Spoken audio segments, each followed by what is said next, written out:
All right, let's dive into a skill that can literally make or break your career: professional communication. Seriously, it's not just about the words you use, but how you write them, how you say them, how you present them. So, we're going to break down the skills you absolutely need one step at a time. But first, I want you to think about this. Is the way you communicate actually opening doors for you, or is it quietly closing them? Every single email, every meeting, every presentation, it's a chance to build trust, to create opportunity. Or, well, it's a chance to cause confusion and shut down paths you didn't even know were there. Getting this right isn't just a nice to have, it's a career superpower. Okay, first up, the foundation of, let's be honest, pretty much all workplace communication these days: the email. We shoot off dozens of these a day, right? But are they actually getting the job done? Let's look at what separates an email that gets ignored from one that gets results. We've all seen it. On the left, you've got the classic brain dump email, that long, tangled paragraph that makes the reader do all the work just to figure out what you want. And on the right, you've got communication that is just a straight line to action. See, one is a burden to receive, the other is a useful tool. The choice seems obvious, but we've all been guilty of sending the messy one from time to time. So, how do you write that perfect email, the one that gets a quick yes on it response? It's actually a really simple three-part formula, and it's all about respecting the other person's time. First, always start with the bluff. That's military speak for bottom line up front. Just say what you need right away. Don't bury the lead. Next, make it scannable. Use short paragraphs, bullet points, bold text, anything that lets a busy person get the gist in like 10 seconds. And finally, end with a crystal clear ask. Tell them exactly what you need and exactly when you need it by. No more guesswork. Now, let's take those same ideas, clarity and structure, and put them on a much bigger stage. We're moving from the one-to-one world of email to the one-to-many challenge of giving a formal presentation.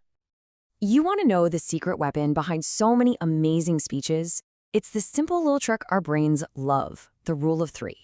See, our brains are basically pattern-seeking machines, and 3 is the smallest number you need to create a pattern.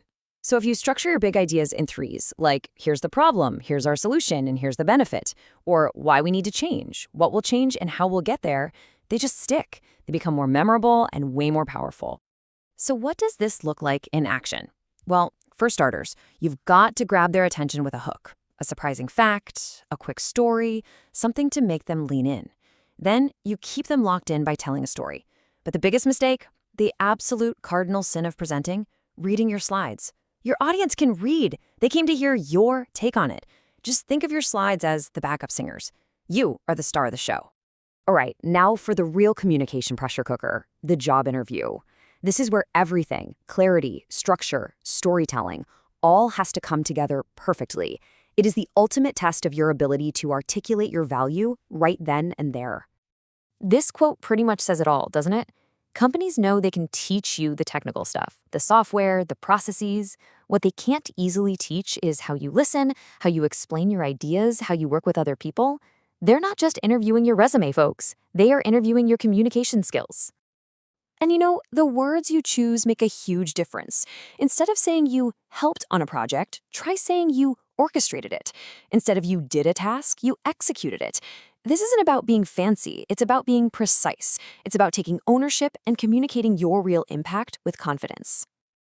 And when you get that classic interview question, "So tell me about a time when," you need a game plan. The absolute best one is the STAR method.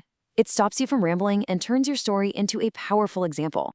You just walk them right through it. What was the situation? What was your task? What specific action did you take? And this is the most critical part: what was the result? It is a foolproof way to give a punchy, compelling answer every single time. Okay, last but not least, let's talk about the place where teamwork either soars or completely falls apart: the meeting. This is maybe the most dynamic communication challenge, because you have to listen, think on your feet, and collaborate, all in real time. A great meeting doesn't just happen by accident. It's engineered. Success starts before the meeting even begins, with a clear agenda so everyone shows up prepared. It's maintained during the meeting by someone who facilitates and keeps the discussion from going off the rails. And it's solidified after the meeting with a clear summary of action items. You miss any one of those three, and you're not really making progress. You're just talking. A healthy meeting is a conversation, not a performance. Take a look at this ideal breakdown. Notice how the main speaker isn't talking the whole time. Not even close. A huge chunk of the time is set aside for team input and questions. The goal isn't just to talk at people, it's to think with them. And if you're the one running the meeting, your most important job is to create that space. So let's wrap this all up. We've walked through the 4 key arenas of professional communication: the clarity you bring to your writing, the impact you have in your presentations, the confidence you project in an interview, and the collaboration you foster in a meeting. And while they might seem like 4 separate things, they're all deeply connected. We've basically just filled your professional toolkit.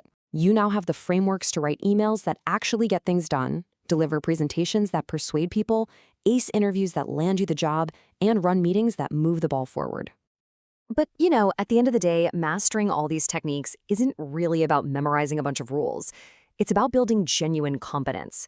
Because when you know, really know, that you can get your ideas across clearly and effectively, a kind of natural, unshakable confidence just follows.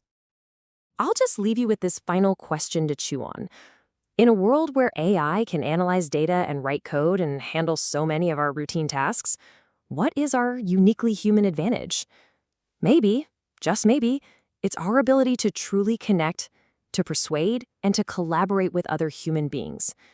That might just become the most valuable skill of all. Something to think about.